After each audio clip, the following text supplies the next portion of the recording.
In this lesson, we are going to look a little deeper at the details for this staff meeting event we created earlier. On both devices, I'll tap on the event and then the Edit button. First, let's add a location for the event.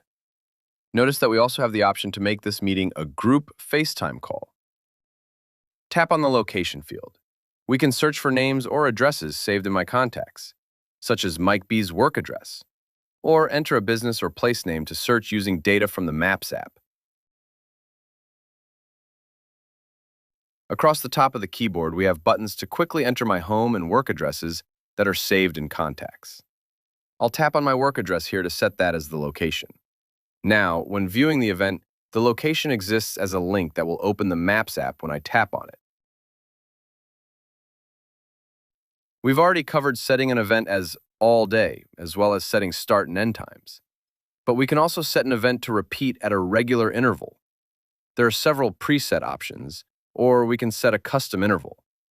This staff meeting occurs every week, so I'll select that option here. Below, we can choose to have this event repeat forever or set an end date.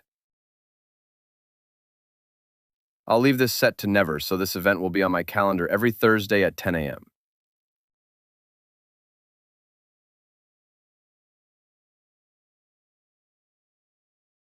If there is a repeating event that doesn't happen exactly every day, week, or month, we can switch to a custom frequency, which provides a lot of different options. Switch this to monthly, and we can choose to do it every 3 months or quarterly. Tap the On The option, and we can set a specific day of the month to have this meeting. I'll go with the first Thursday.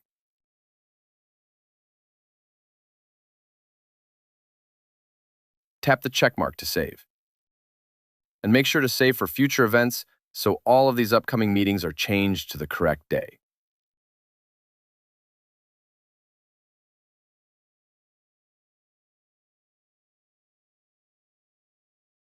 Next, we can change the calendar this event is saved in, or add invitees. We will go over invitations in the next lesson. From the Alert menu, we can set when exactly an alert will be delivered regarding this event. Notice that travel time can be figured into an alert if a location has been added for the event. It's also possible to add more than one alert to an event. Finally, we can add file attachments to the event, as well as web links and notes that we can type or paste in here. So it's possible to add quite a lot of information here in event details. That will be available whenever you need it.